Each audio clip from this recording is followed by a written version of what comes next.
she said, "Mommy." Over and over again. "I wanted you to have that detail. A final memory." These were the words a convicted killer spoke to a grieving mother in open court, moments before his sentencing. But this wasn't just any killer. This was the town's hero, the star athlete everyone loved, the golden boy who believed his fame made him untouchable. And the twisted way he was finally caught? He literally couldn't help but brag about how smart he was. He was the star quarterback destined for greatness.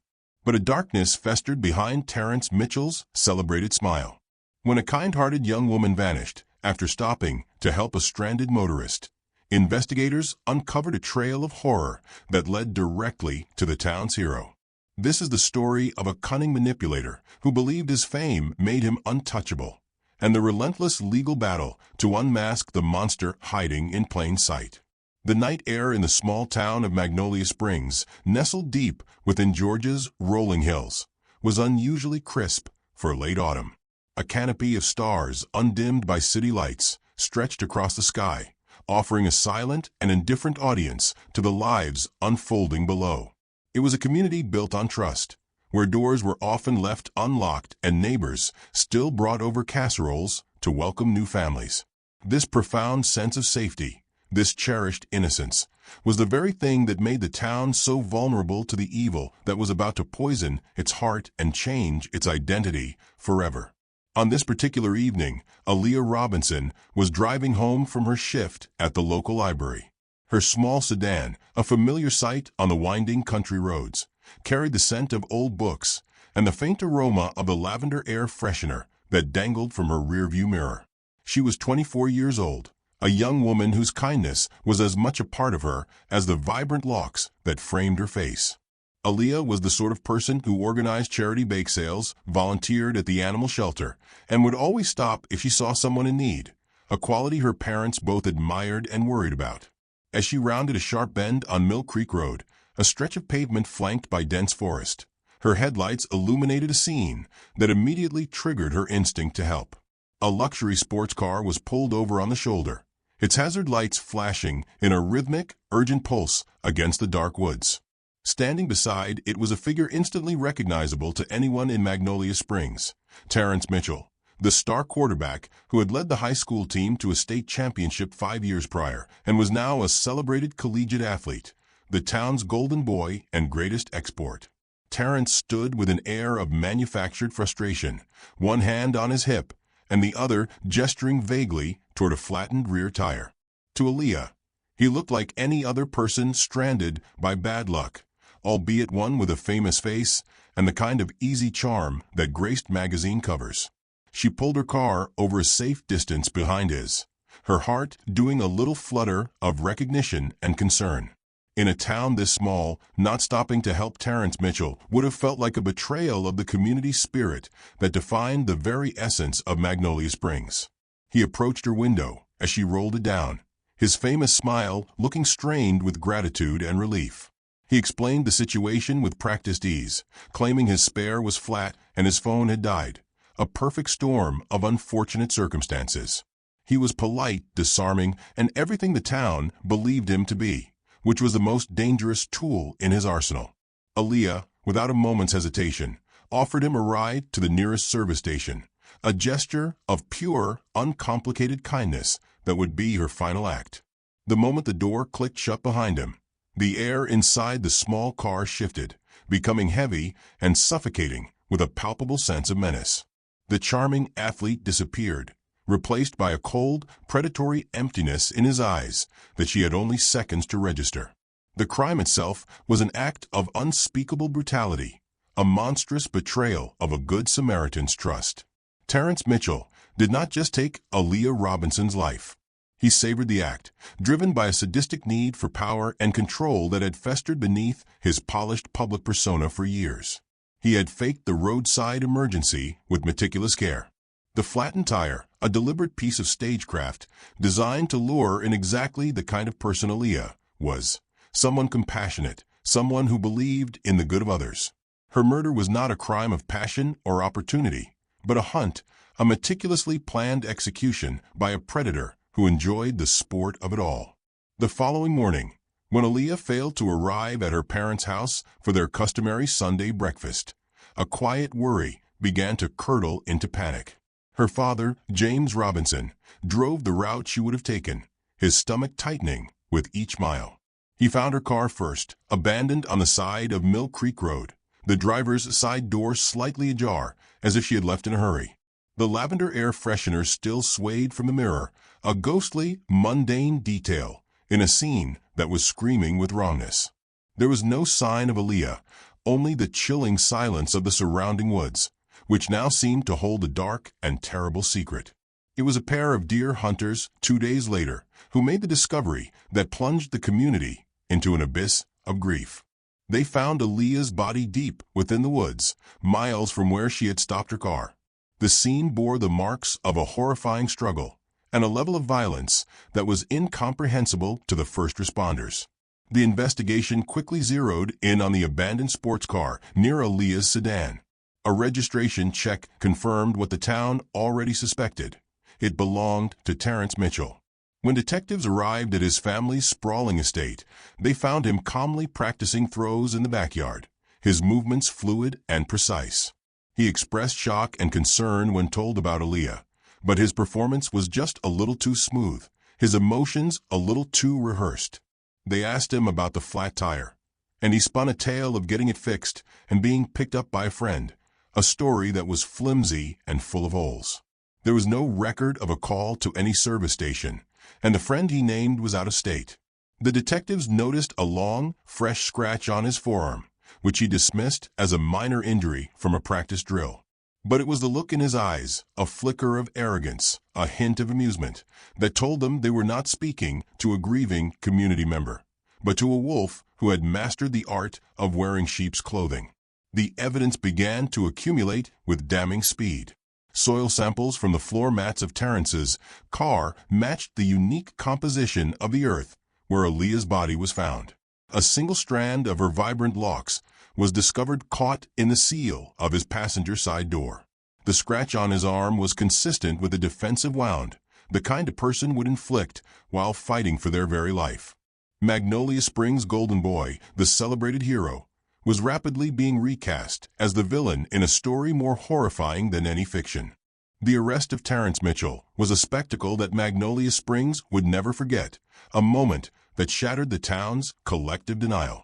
Detectives arrived at his home with a warrant, the flashing blue and red lights of their cruisers painting streaks across the perfectly manicured lawns of a wealthy neighborhood. They found him not in a state of panic or despair, but sitting in the living room with his parents, calmly sipping a glass of iced tea as if he were expecting them. His father, a powerful attorney, immediately began making calls, his voice a low growl of threats and indignation, while his mother looked on with a face of steely, unwavering support for her son. Terrence himself displayed no emotion as the handcuffs were clicked onto his wrists. He rose from his chair with the unhurried grace of an athlete, a faint, almost imperceptible smirk playing on his lips. As he was led from the house past a gaggle of stunned neighbors and the first news crews arriving on the scene, he looked directly into a camera, his expression one of bored superiority. There was no fear, no shame, only the chilling confidence of a man who believed he was above the mundane laws that governed lesser mortals. The interrogation began in a small, sterile room at the county sheriff's department, the air thick with tension. Detective Marcus Webb, a veteran with 2 decades of experience, led the questioning, his demeanor calm and methodical. He had faced down countless criminals in this very room, but there was something different about Terrence Mitchell. It wasn't just his fame or his family's influence. It was the unnerving intelligence in his eyes, a sharp analytical gleam that seemed to be dissecting every word, every gesture, every nuance of the process with a kind of academic detachment. For the first hour, Terrence toyed with them, offering condescending corrections and theatrical sighs. He critiqued their syntax, pointing out a split infinitive in one of Detective Webb's questions, with the weary air of a professor correcting a particularly dull student. He would lean back in his chair, steeple his fingers, and analyze their investigation as if it were a poorly executed play in a football game. This wasn't the behavior of an innocent man wrongly accused. It was the performance of a narcissist who was genuinely enjoying the intellectual challenge and the undivided attention. Detective Webb, patient and resolute, laid out the evidence piece by painstaking piece. He presented the soil analysis, the hair fiber, the witness statement from a neighbor who heard a scream near Mill Creek Road. With each new fact, Terrence's smirk would flicker but never fade. He treated their carefully assembled case as a collection of fanciful theories and unfortunate coincidences, his tone dripping with a sarcasm so thick it was almost tangible. The turning point came when Detective Webb changed tactics, shifting from the physical evidence to the victim herself. He placed a recent smiling photograph of Aaliyah Robinson on the table between them. It was a picture of her at a charity event, her face radiant with life and happiness. For the first time, a genuine emotion flickered across Terrence's face, but it wasn't remorse or sadness. It was a flash of possessive pride, the look of a collector admiring his most prized acquisition. "She was a beautiful girl," Detective Webb said, his voice quiet but firm. "She stopped to help you, Terrence. She trusted you." Terrence picked up the photograph, his thumb stroking Aaliyah's smiling face in a gesture that was both proprietary and deeply unsettling. "She was naive," he replied, his voice a low, clinical monotone. "The world is full of predators. It's not the predator's fault if the prey is stupid enough to walk into the trap." This was the crack in his facade, the first glimpse of the monster beneath. He then began to talk, not in a flood of guilt, but in a calm, detached narrative, as if he were providing commentary on a film. He corrected their timeline of events with meticulous precision, pointing out that they were off by nearly 15 minutes regarding the time of the abduction. He described the mechanics of the crime with a chilling lack of emotion, focusing on the logistical challenges and how he had overcome them. It was the confession of an intellectual snob, a man so convinced of his own brilliance that he could not resist the urge to demonstrate it, even if it meant incriminating himself. He never used the words, "I killed her." Instead, he spoke in depersonalized academic language. He referred to the act as the conclusion of the event, and to Aaliyah as the subject. He recounted her final moments with the same dispassionate detail a biologist might use to describe a dissection, his focus entirely on his own actions and thoughts. He expressed a kind of professional disappointment that her struggle had left a scratch on his arm, viewing it as an unforeseen complication in an otherwise perfectly executed plan. Throughout this horrifying monologue, his demeanor remained one of utter condescension. He would pause to ask the detectives if they were keeping up, or if he needed to simplify the concepts for them. He seemed to view his confession as a lecture, a generous gift of his superior insight to these plodding, simple-minded public servants. There was not a shred of remorse, not a flicker of empathy. There was only the staggering, bottomless arrogance of a sociopath who believed his intelligence and status placed him in a different category of being. As he was led from the interrogation room to a holding cell, Terrence turned back to Detective Webb. "For your report," he said, a small, cruel smile on his face, "you might want to note that the correct term for the ligature I used is a Spanish windlass. It's a common torture device from the Inquisition. You should look it up." It was a final parting shot of intellectual superiority, a last twist of the knife from a man who found entertainment in the suffering of others. In the weeks following Terrence Mitchell's chillingly arrogant confession, the prosecution, led by the sharp and tenacious attorney Simone Carter, began the arduous task of building an ironclad case. The Mitchell family estate, a sprawling property on the wealthiest side of town, became the focal point of an exhaustive forensic search. Detective Webb had a gut feeling, a cold certainty, that Aaliyah was not Terrence's first victim. The killer's confidence and methodical cruelty spoke of practice. It was in the old detached guest house at the far end of the property, a place Terrence had claimed as his personal space since he was a teenager, that the investigation took a dark and horrifying turn. Beneath a loose floorboard in a back closet, they found what could only be described as a killer's secret museum, a collection of trophies from his hidden life of predation.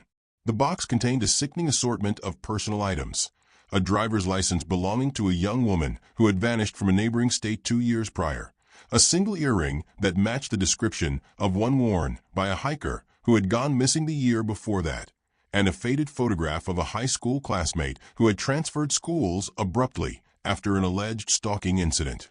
Each item was carefully preserved in a small plastic bag, labeled with a date and a location in Terrence's neat, precise handwriting.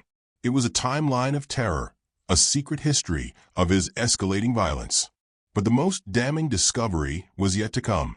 Behind the guest house stood a large, ancient oak tree, its thick branches providing a canopy of shade over a small, secluded patch of ground.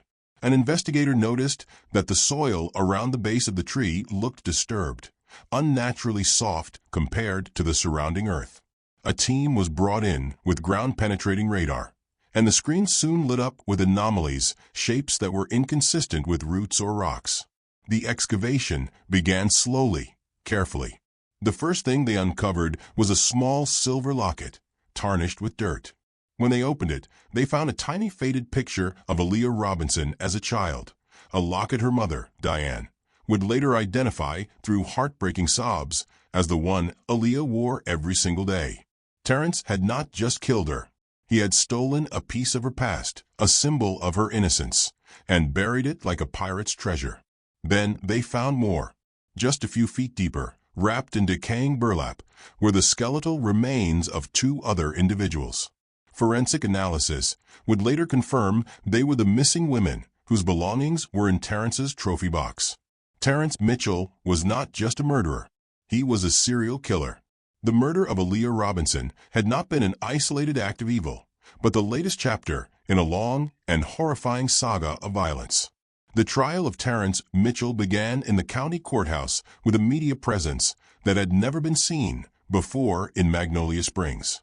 The courtroom was packed to capacity every day, a silent theater for a drama that had captivated the town and the nation. Prosecutor Simone Carter began with a powerful opening statement, placing a large, vibrant photograph of Aaliyah Robinson on an easel. "This was Aaliyah Robinson," she said, her voice clear and steady. "Before we talk about how she died, it's essential that we remember how she lived." As Carter spoke, painting a vivid picture of the kind, compassionate person Aaliyah was, Terrence Mitchell watched with a look of detached amusement. He leaned over to his lawyer and whispered something, a small smirk playing on his lips. The true measure of his depravity, however, was revealed when Carter began to detail the evidence. It was at this point that Terrence, in a moment of staggering arrogance, decided to interject. "Objection," he said loudly, his voice cutting through the prosecutor's statement. The judge glared down from the bench. "On what grounds, Mr. Mitchell? You are not the one to make objections." Terrence stood up slowly, smoothing the front of his suit jacket. "On the grounds of factual inaccuracy, Your Honor," he said, his tone infuriatingly calm and pedantic. "Miss Carter stated that the tire on my car was a Bridgestone Potenza. It was in fact a Pirelli P0. If the prosecution cannot get a simple, verifiable detail like that correct, it calls into question their entire narrative, does it not?" A collective gasp went through the courtroom. It was a stunning, unforced error, a moment of pure hubris that backfired spectacularly. In his desperate need to prove he was smarter than the prosecutor, he had inadvertently admitted to a critical detail of the crime scene. He had placed himself there, with that car, on that night, correcting a minor point that only the person responsible for the staging would know or care about. Simone Carter paused for a beat, letting the weight of his admission hang in the air. She looked at the jury, whose faces were a mixture of shock and dawning comprehension. "Thank you for that clarification, Mr. Mitchell," she said, her voice dripping with irony. "The prosecution accepts your correction." The prosecution's case was devastatingly strong, but Carter had been holding back her most powerful witness. On the 8th day of the trial, she called a man named Deshaun Williams to the stand. He was a career criminal, currently serving time for armed robbery, and he had been Terrence's cellmate for 3 weeks following his arrest. Deshaun Williams explained that he and Terrence had shared a cell in the maximum security wing of the county jail. At first, Terrence had been arrogant and aloof, but as the weeks wore on, his incredible ego and his desperate need for an audience got the better of him. He needed to brag, Deshawn said, his voice low but clear. He couldn't help himself. He had to tell someone how smart he was, how he'd pulled it all off.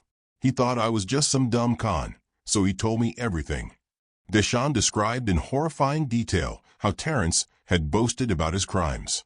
He had referred to his victims as his collection, and had described the thrill of the hunt in chillingly casual terms. The most sickening part of the testimony came when Deshawn described Terrence's account of Aaliyah Robinson's murder. He laughed about it, Deshawn said, his voice cracking with emotion. He told me she begged for her life. He said she told him she had a family, that her mom and dad were waiting for her. Deshawn paused, swallowing hard as Diane Robinson closed her eyes in the gallery, her body trembling. He said he told her that's why he chose her, because she had so much to lose. He said it made the power sweeter. The courtroom was utterly silent, the air thick with horror. The jury was frozen, their eyes locked on Deshawn Williams, their faces pale. Following the catastrophic testimony, the defense made a desperate move. They put Terrence Mitchell on the stand. It was a gamble of pure desperation. Terrence took the stand with the confidence of a king ascending his throne.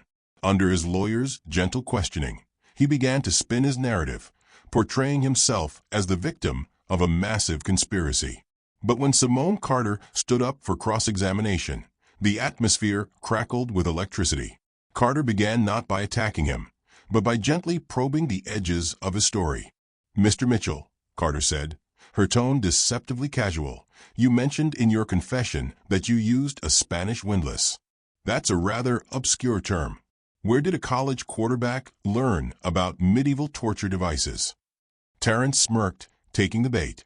"I'm a student of history," he said. "I read. Unlike most people, I have an intellectual curiosity that extends beyond sports statistics and reality television." Carter nodded slowly, letting his arrogance hang in the air. "I see. So it was just a coincidence that Aaliyah Robinson's cause of death was determined to be strangulation by a ligature applied with a torsion device, the very principle of a Spanish windlass." The cross-examination was a masterclass in psychological demolition. Carter never raised her voice. She simply used Terrence's own words, his own arrogance against him. The final devastating blow came when Carter picked up the small silver locket that had been buried with Aaliyah's body. She approached the witness stand and held it up for him to see. "This was Aaliyah Robinson's locket, Mr. Mitchell. Her mother testified that she never took it off. It was found buried on your property. Can you explain to the jury how it got there?" Terrence stared at the locket, and for a moment he seemed to lose control, a flicker of something dark and possessive crossing his face. He reached out as if to touch it, a purely instinctual gesture, before catching himself. "I've never seen that before in my life," he said, his voice cold and flat. "The police obviously planted it there to frame me." Carter held his gaze. "They planted it? That's your testimony. That detectives somehow found Aaliyah Robinson's most cherished possession and buried it in your backyard along with 3 bodies just to frame you." The absurdity of the claim was palpable, but it was what happened next that destroyed him completely. In that moment, pushed to the absolute limit by Carter's relentless logical assault, Terrence Mitchell made a critical, disastrous slip of the tongue. In his fury and frustration, his mind seemed to cross its wires, mixing the lie he was telling with the truth he was trying to conceal. "I don't know how it got there," he snapped, his voice rising to a shout. "After I took it from her, I threw it away. They must have found it and planted it." The courtroom fell into a deafening silence. He had just admitted it. After I took it from her. He had placed the locket in his own hand on that night with his victim. He realized what he had said a second too late, his eyes widening in a brief flash of genuine panic. Simone Carter stood perfectly still for a long moment, letting the catastrophic admission sink in. "No further questions, Your Honor," she said quietly. Before the closing arguments, the trial entered the phase of victim impact statements. Diane Robinson walked slowly to the podium to deliver her statement. She did not look at the judge or the jury. She looked directly at Terrence Mitchell, her gaze so intense it seemed to be the only thing holding the room together. "You took my daughter," she began, her voice quiet but carrying to every corner of the silent courtroom. "You took Aaliyah. She was my only child. She was the light of my life, and you put out that light for your own amusement." As Diane's voice grew stronger, filled with a righteous and heartbreaking fury, Terrence's contempt became more pronounced. He wanted the attention back on him. It happened as Diane was describing the last conversation she ever had with her daughter. "She was so happy," Diane said, her voice catching in a sob. "She said, 'I love you, Mom. I'll see you in the morning.' And then you took her morning. You took all of her mornings." At that precise moment, the emotional apex of the most gut-wrenching statement of the trial, Terrence Mitchell let out a loud, theatrical yawn. The sound was obscene in the sacred silence of the courtroom. He stretched his arms over his head, rolled his eyes toward the ceiling, and then made a great show of looking at the clock on the wall, tapping his fingers on the table as if to say, "Are we done yet?" It was a calculated act of cruelty designed to inflict maximum pain. A wave of revulsion and fury swept through the gallery. One of Aaliyah's uncles lunged toward the defense table, screaming with rage, and had to be restrained by 3 bailiffs. The judge slammed her gavel down with such force that it seemed the wood might splinter. Diane Robinson, however, did not falter. She finished her statement, her eyes never leaving Terrence's face. "You will be forgotten, Terrence Mitchell. You will be a forgotten name in a prison file, but my daughter Aaliyah Robinson will be remembered. Her light will shine long after your darkness has been locked away forever." The jury deliberated for less than an hour. When they returned, the verdict was swift and decisive. On the charge of murder in the first degree, we the jury find the defendant, Terrence Mitchell, guilty. The day of sentencing arrived. Before the judge pronounced the sentence, Terrence was given the opportunity to make a final statement. What he delivered instead was an act of pure psychological terrorism. He stood and looked at Diane Robinson. He adopted a somber expression, a mask of contrition that was chilling in its artificiality. "I know that nothing I can say will ever bring back your daughter," he began, his voice soft and seemingly full of emotion. But then his expression shifted. The mask of remorse melted away, and the cruel, sadistic smirk returned to his face. "But you should know," he continued, his voice now a low, menacing taunt, "that she was brave at the end. She said your name.